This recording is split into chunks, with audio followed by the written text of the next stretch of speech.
आज हम एक प्रॉब्लम जो कि इलेक्ट्रिक फ्लक्स से रिलेटेड है उसको सॉल्व करेंगे। तो प्रॉब्लम जो है यहाँ पर हमारे सामने है वो ये है आपके पास कि find the electric flux through the surface with sides of 15 centimetre multiply by 15 centimetre positioned in a uniform electric field of 150 newton per coulomb as shown in the figure below. यानी कि इस प्रॉब्लम के अंदर हमने ये करना है कि आपके पास इस सरफेस में से जो कि आपको एक दिखाई दे रही है, जिसकी जो एक ये साइड की लेंथ 15 है और इस साइड की भी लेंथ क्या है 15 है, इसमें से कितना इलेक्ट्रिक फ्लक्स पास हो रहा होगा जब आपके पास जो इलेक्ट्रिक फील्ड है वो 150 न्यूटन पर कूलम हो। और यहाँ पर आपके पास ये जो इलेक्ट्रिक फील्ड है वो आपके पास इस हॉरिजॉन्टल लाइन यानी कि एक्स एक्सिस के साथ जो एंगल बना रही है वो 30 डिग्री है। जबकि हमारे पास ये जो सरफेस है यहाँ पर, जैसे कोई पेज हो सकता है या शीट हो सकती है, उसका जो एरिया है वो आपके पास इस तरफ पॉइंट कर रहा है, यानी कि नॉर्मल आपके पास उसका इस तरफ है जो कि सरफेस के बिल्कुल परपेंडिकुलर होता है। तो हमने बताना ये है कि कितना इलेक्ट्रिक फ्लक्स पास हो रहा होगा। जबकि इलेक्ट्रिक फ्लक्स हम किसे कहते हैं कि कितनी number of electric field lines एक एरिया में से पास हो रही हो उसको इलेक्ट्रिक फ्लक्स कहते हैं। अब चूंकि हमने इलेक्ट्रिक फ्लक्स को कैलकुलेट करना है, यहाँ पर हमारे पास जो सरफेस है उसकी साइड्स की लेंथ्स भी हमें दी गई हैं और इलेक्ट्रिक फील्ड को भी दिया गया है, जबकि इलेक्ट्रिक फील्ड क्या एंगल बना रही है इस एक्स एक्सिस के साथ वो भी दिया गया है। तो ये जो प्रॉब्लम है हमारे पास फिर एक ये न्यूमेरिकल प्रॉब्लम बन जाता है, क्योंकि न्यूमेरिकल वैल्यूज पुट करके हमने इलेक्ट्रिक फ्लक्स को कैलकुलेट करना है। तो चलें मैं यहाँ पर लिख भी देता हूँ, आपके पास ये न्यूमेरिकल प्रॉब्लम है। अब उसके बाद जो हमारे प्रॉब्लम का गिवन डाटा है हम वो लिख लेते हैं। तो इस प्रॉब्लम के अंदर जो सबसे पहले हमें चीज़ दी गई है वो हमारे पास यहाँ पे जो गिवन डाटा में है वो हमारे पास एरिया है, यानी कि ये 15 मल्टीप्लाई बाय 15 हमारे पास एरिया देगा, क्योंकि लेंथ का प्रोडक्ट विड्थ के साथ हमें क्या देता होता है, एरिया। तो एरिया को हम रिप्रेजेंट करेंगे आपके पास ए से, और उसकी जो वैल्यू है वो हमारे पास कितनी है आपके पास 15 को जब हम 15 से मल्टीप्लाई करते हैं तो वो हो जाता है 225। और 225, जबकि एरिया का यूनिट वैसे तो मीटर स्क्वायर होता है, लेकिन यहाँ पर लेंथ सेंटीमीटर में बताई गई है तो यहाँ पर आ जाएगा सेंटीमीटर स्क्वायर। अब इसी एरिया को हम सेंटीमीटर स्क्वायर से तब्दील करेंगे मीटर स्क्वायर में, और उसको करने के लिए हमें क्या करना पड़ेगा कि 225 को डिवाइड करना पड़ेगा आपके पास 10 टू द रेज़ पावर 4 से। तो जो एरिया है वो हमारे पास फिर क्या हो जाएगा, वो सेंटीमीटर स्क्वायर से किस में तब्दील हो जाएगा आपके पास मीटर स्क्वायर में। अब एरिया को फिर हम सिंप्लीफाई करके लिख लेते हैं। आपके पास यहाँ पर जो एरिया है हमारे पास वो आ जाएगा, एरिया को हम ए से रिप्रेजेंट करें और वो इक्वल आ जाएगा आपके पास 2.25 मल्टीप्लाई बाय आपके पास आ जाएगा 10 टू द रेज़ पावर 2। 225 को हमने साइंटिफिक नोटेशन में लिख लिया है, यानी कि जो इसका डेसिमल है वो फर्स्ट नॉन जीरो डिजिट के बाद, और 10 की पावर्स में बता दिया सब कुछ। तो अब आपके पास ये आ गया मल्टीप्लाई बाय ये 10 टू द पावर 4। नीचे से जब ऊपर जाएगा तो इसकी पावर क्या हो जाएगी, नेगेटिव हो जाएगी। तो आपके पास यहाँ पर -4 आ जाएगा 7 मीटर स्क्वायर। तो एरिया जो है हमारे पास उस ए की वैल्यू यहाँ पर चले हम लिख लेते हैं कि आपके पास कितनी आ जाएगी, 2.25 मल्टीप्लाई बाय आपके पास आ जाएगा 10 to the raise power -2 metre square. -2 इस वजह से आया क्योंकि आपके पास इन दोनों की जो बेसिस हैं वो सेम है, ये मल्टीप्लाई हो रहे हैं, तो पावर्स फिर क्या हो जाती हैं, ऐड। तो 2 - 4 कितना हो जाएगा, -2।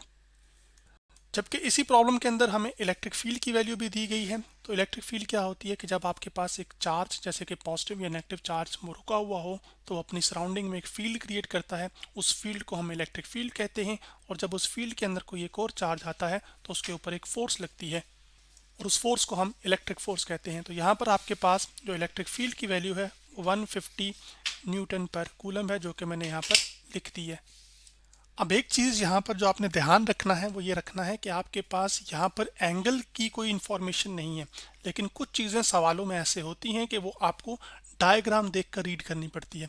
अभी बज़ाहिर हमें ये नज़र आ रहा है कि आपके पास जो इलेक्ट्रिक फील्ड है वो एक्स एक्सिस के साथ, जैसे कि आपके पास अगर मैं बनाऊँ सिर्फ एक शीट के लिए ना, तो ये आपके पास वर्टिकल लाइन वाई एक्सिस को रिप्रेजेंट करती है और हॉरिजॉन्टल लाइन यहाँ पर ये एक्स एक्सिस को। तो ये जो इलेक्ट्रिक फील्ड लाइन्स हैं यहाँ पर, ये जो कि हम इलेक्ट्रिक फील्ड को बताने के लिए इस्तेमाल करते हैं, वो इलेक्ट्रिक फील्ड लाइंस एरिया के साथ कितना एंगल बना रही हैं आपके पास, सॉरी एरिया कह रहा हूँ, एक्स एक्सिस के साथ 30 डिग्री। तो ये इन्फॉर्मेशन आपने रीड करनी है डायग्राम की मदद से। लाजमी नहीं कि आपके पास हर सवाल में हर एक चीज़ इसी स्टेटमेंट के अंदर मौजूद हो।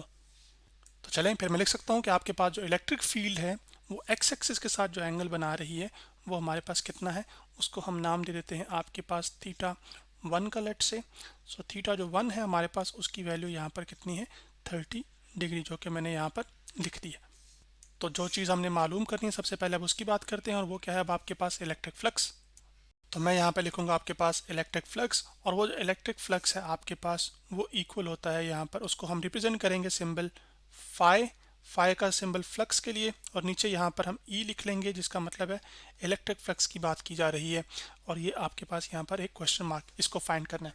अब इलेक्ट्रिक फ्लक्स आपके पास किसी एरिया में से कितना है वो हम कैलकुलेट कर सकते हैं आपके पास एक रिलेशन से, जो कि इससे पहले हम पढ़कर आ चुके हैं। और वो रिलेशन क्या है कि आपके पास इलेक्ट्रिक फील्ड जो इलेक्ट्रिक फ्लक्स है, जो कि फाई ई है, वो हमारे पास बराबर होता है आपके पास ई, यानी कि जो इलेक्ट्रिक फील्ड है उसका हमने डॉट प्रोडक्ट लेना है जो एरिया का नॉर्मल है वो उसके साथ। सो एन आ जाएगा यहाँ पे नॉर्मल, जो कि आपके पास यहाँ पर, और साथ क्या आ जाएगा, जो भी इस शीट का या जिसमें से वो इलेक्ट्रिक फील्ड लाइंस पास कर रही हैं वो उसका एरिया आ जाएगा।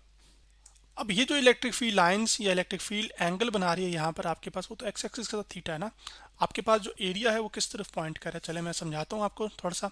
तो जो एरिया है वो सरफेस के बिल्कुल परपेंडिकुलर होगा, तो वो इस तरफ होगा, यानी कि नॉर्मल इस तरफ है, तो एरिया की डायरेक्शन भी क्या है, वो आपके पास इस तरफ ही होगी। तो इस वजह से उसने यहाँ पर उसको एन से बताया हुआ है।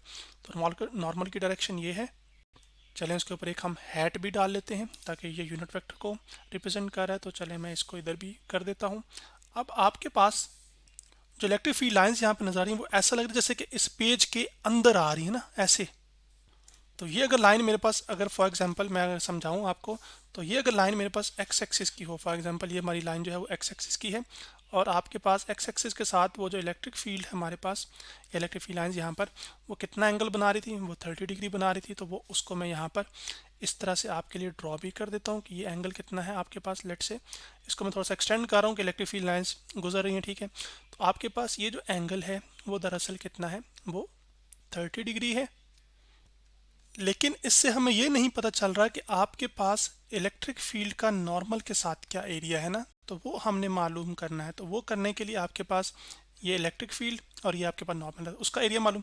अब आपके पास जब इस तरह से होना अरेंजमेंट, तो इसमें आपने थोड़ा सा एहतियात करनी है। वो एहतियात ये करनी है कि आपके पास ये एंगल और आपके पास ये जो एंगल है ना, ये यानी कि आपके पास एक्स एक्सिस और इस नॉर्मल के दरमियान जो एंगल है यहाँ पे कितना है, 90 डिग्री। क्यों है 90 डिग्री, क्योंकि एक दूसरे के क्या है, परपेंडिकुलर।